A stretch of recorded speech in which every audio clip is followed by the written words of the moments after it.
नमस्ते। आज हम बात कर रहे हैं 8वें वेतन आयोग के एक बिल्कुल नए और खुले निमंत्रण के बारे में। ये एक ऐसा मौका है जो शायद फिर ना मिले। इस पूरी जानकारी को समझने के लिए इस वीडियो को अंत तक जरूर देखें। ये सवाल हम सबके मन में कभी ना कभी तो आता ही है ना? कि क्या हमारी आवाज उन लोगों तक पहुंचती है जो देश के बड़े बड़े फैसले लेते हैं? पर सोचिए, क्या हो अगर आपको पॉलिसी बनाने की प्रक्रिया में सीधे शामिल होने का मौका मिल जाए? जी हाँ, आज हम इसी क्रांतिकारी कदम पर बात करने वाले हैं। तो आज हम इस पूरे टॉपिक को इन 5 हिस्सों में समझेंगे ताकि आपको पूरी तस्वीर एकदम साफ हो जाए कि ये पहल आखिर है क्या और ये इतनी जरूरी क्यों है। तो चलिए सबसे पहले बात करते हैं कि ये पहल इतनी खास क्यों है। देखिए, भारत में ऐसा पहली बार हो रहा है जब किसी पे कमीशन ने इतने बड़े लेवल पर सीधे आम जनता से राय मांगी हो। ये अपने आप में एक बहुत बड़ा बदलाव है। और मजे की बात यह है कि कमीशन सिर्फ एक्सपर्ट्स या यूनियनों से ही नहीं बल्कि हर एक नागरिक से उनके विचार जानना चाहता है। इसके लिए उन्होंने 18 सवालों की एक ऑनलाइन लिस्ट तैयार की है जिसमें कोई भी हिस्सा ले सकता है। हाँ, पर एक बात का ध्यान रखना बहुत जरूरी है। ये मौका हमेशा के लिए नहीं है। ये प्रोसेस 5 फरवरी को शुरू हुआ था और 16 मार्च को रात 11:45 पर खत्म हो जाएगा। मतलब अपने सुझाव देने के लिए टाइम बहुत लिमिटेड है, तो इस मौके को हाथ से जाने मत दीजिएगा। अच्छा, तो अब सवाल ये उठता है कि इस ऐतिहासिक प्रक्रिया में अपनी राय दे कौन कौन सकता है। इसका जवाब सुनकर आपको शायद थोड़ी हैरानी हो। चलिए देखते हैं कि इसका दायरा कितना बड़ा है। अरे वाह, जरा ये लिस्ट तो देखें, ये कितनी लंबी है।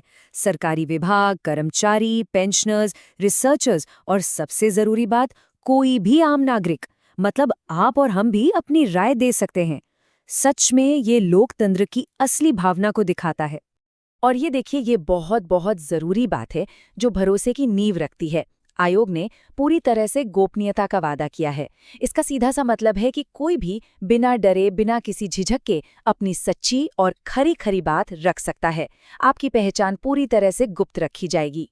तो ठीक है, अब हमें ये तो पता चल गया कि ये क्या है और किसके लिए है।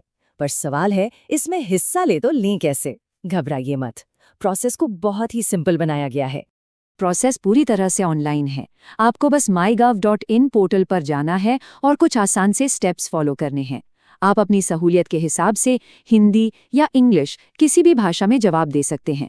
हाँ, एक चीज़ जो आपको बिल्कुल ध्यान में रखनी है, सिर्फ mygov.in पोर्टल पर दिए गए जवाब ही माने जाएंगे।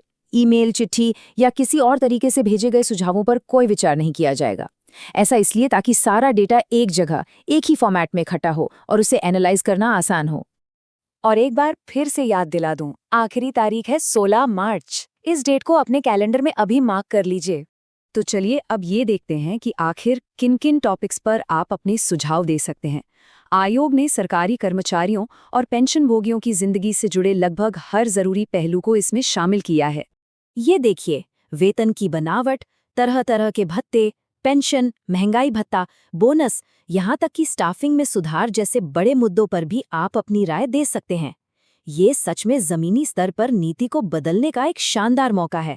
एक और इंटरेस्टिंग बात, हर सवाल का जवाब आपको 200 शब्दों के अंदर देना है। ऐसा इसलिए किया गया है ताकि सुझाव एकदम साफ, टू द पॉइंट और फैक्ट्स पर आधारित हों, जिससे आयोग उन पर ठीक से काम कर सके।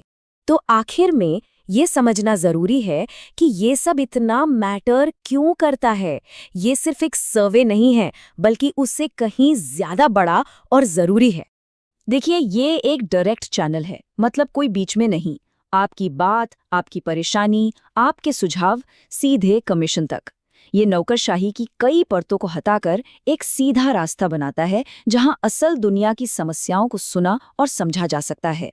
और ये सब देखकर एक बड़ा सवाल मन में आता है, क्या हम गवर्नेंस के एक ऐसे नए दौर की शुरुआत देख रहे हैं जहां नीतियां बंद कमरों में नहीं बल्कि जनता की सीधी भागीदारी से बनेंगी? ये पहल यकीनन उस दिशा में एक बहुत मजबूत कदम है। ऐसी ही जानकारी के लिए ऑल कैन स्टडी तो सब्सक्राइब कीजिए। Thank you. चलिए मिलते हैं अगले वीडियो।